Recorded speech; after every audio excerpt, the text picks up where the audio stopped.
আমি হচ্ছি ভোলা মাঝি। গত ৩০ বছর ধরে এই মেঘনা নদীতে মানুষকে এপার থেকে ওপারে নৌকা দিয়ে আমি পার করে আসছি। এই মেঘনা নদীতে আরেকজন মাঝি আছে যার নাম রিপন মাঝি। সেও আমার মতো নৌকা দিয়ে এপাশ থেকে ওপাশে মানুষ পারাপার করে। আমার জীবনে এই খেওয়া দিয়ে অনেক মানুষকে ঝড় বৃষ্টিতে রাতে দিনে আমি পার করেছি। কত না লাশ আমার এই নৌকা দিয়ে আমি পার করেছি তার কোনো হিসাব নেই। আজকে ৩০টা বছর আমি এই খেওয়া পারাপারের কাজে নিয়োজিত আছি, আর এ দিয়ে আমার সংসার চলে। কিন্তু আজকের রাতটা আমার জন্য একটা অন্যরকম রাত, মনে হয় খুবই ভয়ঙ্কর রাত। এর আগে এরকম আর আমার জীবনে হয়নি। আমি অনেক লাশ আমার এই নৌকা দিয়ে আমি পারাপার করেছি, কিন্তু সেই লাশগুলোর সাথে তার স্বজনরা ছিল। কিন্তু আজকেও আমি আমার নৌকায় একটি লাশ নিয়ে যাচ্ছি। এই লাশটার সাথে কোনো স্বজন নেই, আমি একা। আর লাশটা আমার খুব ভয় করছে। আকাশটাও মেঘে আচ্ছন্ন হয়ে আছে। এই লাশটা হচ্ছে আমার মতোই আরেক নৌকার মাঝি রিপন মাঝির।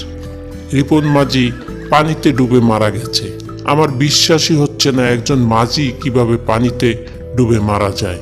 একজন এসে আমাকে বলল এই রিপন মাঝি নাকি কালকে রাত্রে পানিতে ডুবে মারা গেছে। সারাদিন তার লাশ পানির ভিতরেই ডুবেছিল এবং সন্ধ্যাবেলা তার লাশ ভেসে ওঠে। একজন লোক এসে আমাকে বলল রিপন মাঝির লাশটা তার বাসায় পৌঁছে দিতে, কিন্তু আমি প্রথম না বলি, কারণ তার সাথে কোনো লোক ছিল না। আমাকে বলল একাই তার লাশটা পৌঁছে দিতে। আমি বললাম না, আমি একা লাশ নিয়ে যেতে পারবো না। তখন লোকটি আমাকে বলল ওর আত্মীয় স্বজন কেউ এখানে নেই। পরে আমি ভেবে দেখলাম ও তো আমার মতো একজন মাঝি, ওর লাশটা আমার পৌঁছে দেওয়া উচিত। কিন্তু এখন লাশটা নিয়ে আমি খুব ভয়ে আছি। আজকে অমাবস্যার রাত, আকাশে ঘুটঘুটে অন্ধকার, আকাশটাও মেঘাচ্ছন্ন, মনে হয় বৃষ্টি আসবে। আমার মনে হচ্ছে ওই পারে কয়েকজন লোক দাঁড়িয়ে আছে। অন্ধকারের মধ্যে ভালো বোঝা যাচ্ছে না। লোকগুলো আমাকে ডাকছে, কিন্তু কেন ডাকছে ভালো করে তাদের চেহারাও দেখা যায় না। এই মাঝি ভাই, আমাদেরকে একটু নিয়ে যান না ভাই, আমরা কোনো নৌকা পাচ্ছি না, খুব বিপদে আছি, আমাদেরকে একটু নিয়ে যান না ভাই। ভাই একটু দয়া করে আমাদেরকে নিয়ে যান না ভাই। ভাই আপনারা এভাবে ডাকাডাকি করলে কোনো লাভ নাই। আমি আপনাদেরকে নৌকায় তুলতে পারবো না, কারণ আমার নৌকায় লাশ আছে। এই লাশের সাথে আপনাদেরকে কিভাবে নেই? আর আপনারাও ভয়ে লাশের সাথে যাবেন না আমি জানি। না মাঝি ভাই, আমাদের কোনো সমস্যা নাই, আমাদেরকে আপনি এই লাশের সাথে নিয়ে যান দয়া করে। নৌকাটা আরো কাছাকাছি আসতে দেখি ওরা তিনজন, একজন নতুন বধূ, আরেকজন নতুন জামাই, একজন বয়স্ক লোক। কিন্তু ওরা এত রাতে এখানে কেন? এত রাতে এইসব গয়নাকাটি নিয়ে কোনো মহিলা মানুষ বের হয়? ডাকাতরা দেখলে ওদেরকে মেরে সব নিয়ে যাবে। মাঝি ভাই আপনি শোনেন, দয়া করে আপনি আমাদেরকে নিয়ে যান। লাশের সাথে যেতে আমাদের কোনো সমস্যা নেই, আপনি দয়া করে আমাদেরকে নিয়ে যান। আমাদেরকে না নিলে আমরা খুব বিপদে পড়ে যাব। আমি অবাক হয়ে তাদের দিকে তাকিয়ে থাকি। এরা কি বলছে? সাথে একজন মহিলা, তাও আবার লাশের সাথে অমাবস্যার রাতে নৌকায় যাবে। এখন কি করার আছে? ওরা ডাকাটাকি করে, আমাকে বাধ্য হয়ে ওদেরকে নৌকায় তুলতে হবে। যাই, কুলের দিকে নৌকাটা বেয়ে চলে যাই, দেখি ওরা কি বলতে চায়। আমি একজন মাঝি, মানুষ পার করাই আমার কাজ। ওরা যেহেতু অনেক বিপদে আছে, এখানে এত রাতে আর কোনো নৌকো আসবে না। এখন ওদেরকে নিয়ে যাওয়াই আমার কাজ। তবে ওরা যদি লাশের সাথে যেতে পারে তাহলে আমার কোনো সমস্যা নেই। মাঝি ভাই, আমরা মোহনপুর গ্রামে যাব, দয়া করে আমাদেরকে একটু নিয়ে যান না ভাই।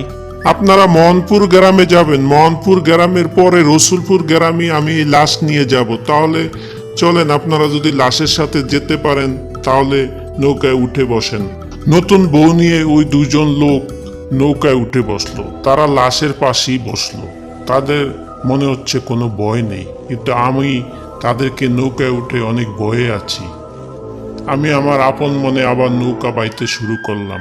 আচ্ছা ভাই, আপনারা এত রাতে একজন নতুন বউকে নিয়ে কোন জায়গা থেকে আসলেন? আরে মাঝি সাহেব, আমি আমার ছেলেকে ওই পাশের গ্রামে বিয়ে করিয়েছি, আর আমরা এই বউ নিয়ে আসতে অনেক রাত হয়ে গেল। এসে দেখলাম ঘাটে কোনো নৌকা নেই, তাই দাঁড়িয়েছিলাম। আর আপনাকে দেখে অনেক উপকার হলো, আপনার নৌকায় উঠে বসলাম। আমরা এখন মেঘনা নদী থেকে তেঁতুলিয়া নদীর দিকে যাচ্ছি। সামনে নদীটা দুই দিকে গেছে, একদিকে পূর্ব দিক আরেকদিকে পশ্চিম দিক। দুই দিক দিয়েই আমরা যেখানে যাব সেখানে যাওয়া যায়, কিন্তু পশ্চিম দিকের জায়গাটা খুব খারাপ, ওখানে খুব ডাকাতি হয়। আর পূর্ব দিকের জায়গাটা অনেক ভালো, তাই আমি পূর্ব দিক দিয়ে যাব। বড় নদী থেকে ছোট নদীর ভিতরে নৌকা ঢুকে গেছে, এখন স্রোতটা অনেক কম, নদীটা অনেক শান্ত, মনে অনেক সাহস হচ্ছে। ওই লোকটা আমার দিকে তাকিয়ে আছে, মনে হয় কিছু বলবে। কি ব্যাপার মাঝি সাহেব, আপনি পূর্ব দিক দিয়ে কেন যাচ্ছেন? আপনি পশ্চিম দিক দিয়ে যান, ওখান দিয়ে আমাদের বাড়ি অনেক ধারে, তাই আমরা পশ্চিম দিক দিয়ে যাব। এরা এসব কি বলছে? এরা বোকা নাকি? পশ্চিম দিকে তো ডাকাতি হয়। মুরব্বি চাচা, আপনি এসব কি বলছেন? আমি পশ্চিম দিক দিয়ে যেতে পারবো না, আমি শুনেছি ওখানে অনেক ডাকাত আছে, ডাকাতি হয়। এই শোনেন মাঝি সাহেব, আপনাকে যা বলি তাই করেন, আপনি পশ্চিম দিক দিয়ে যান।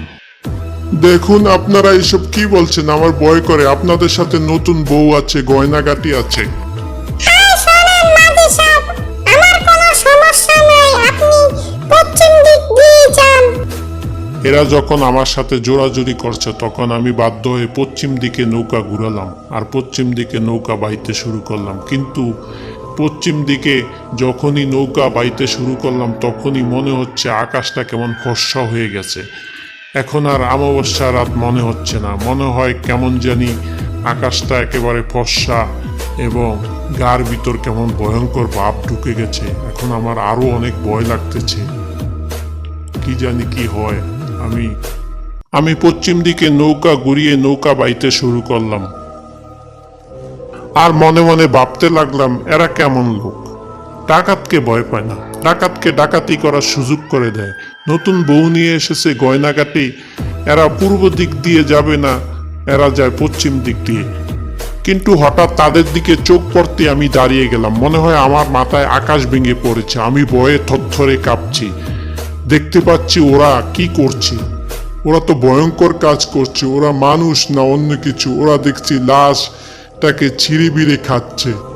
ওরা এসব কি করছে? আমি কাদেরকে নৌকায় তুললাম, এখন আমি কি করব? আমি কি নৌকা থেকে ঝাঁপ দেব? আমি তো ভয়ে একেবারে থরথরে কাঁপছি। ওরে বাবা, এসব আবার কি? এখন আমি কি করব? আমি তো কিছুই ভেবে পাচ্ছি না। এ ভাই, আপনারা এইরকম করছেন কেন? লাশটাকে ছিঁড়ে বিড়ে খাচ্ছেন কেন? ওরে বাবা, এখন তো দেখছি ওরা ভয়ঙ্কর ভাবে আমার দিকে তাকিয়ে আছে, মনে হয় আমাকেও ছিঁড়ে বেড়ে খাবে। আমি কি নিজের বিপদ নিজেই ডেকে আনলাম ওদেরকে আমার নৌকায় তুলে?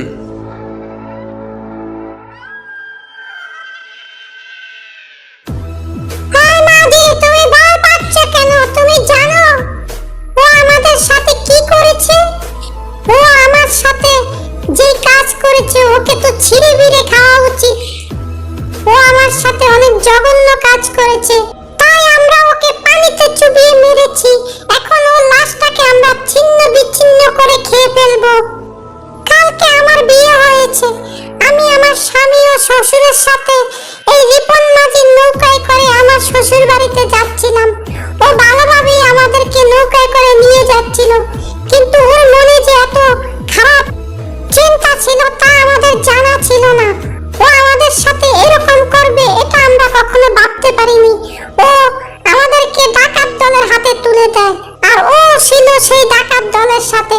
ডাকাতরা আমার স্বামী ও শ্বশুরকে মেরে ফেললো। তা আমার চোখের সামনে শ্বশুর আর স্বামীকে মেরে ক্ষান্ত হয়নি, আমার গয়নাকাটি সব খুলে নিয়ে আমাকে পাশবিক নির্যাতন করে। সারা রাত তারা তিনজন আমাকে নির্যাতন করে ক্ষান্ত হয়নি, তারা শেষে আমাকে ছুরির আঘাত করে মেরে ফেলে। এখন আমরা আত্মা হয়ে এই রিপন মাঝিকে পানিতে চুবিয়ে মেরেছি। চুবিয়ে মেরেই আমরা ক্ষান্ত হইনি, এখন ওর লাশটাকে ছিঁড়ে বেড়ে খাবো আমরা। ও আমাদের সাথে খুব খারাপ আচরণ করেছে। এখন শোনেন বলা মাঝি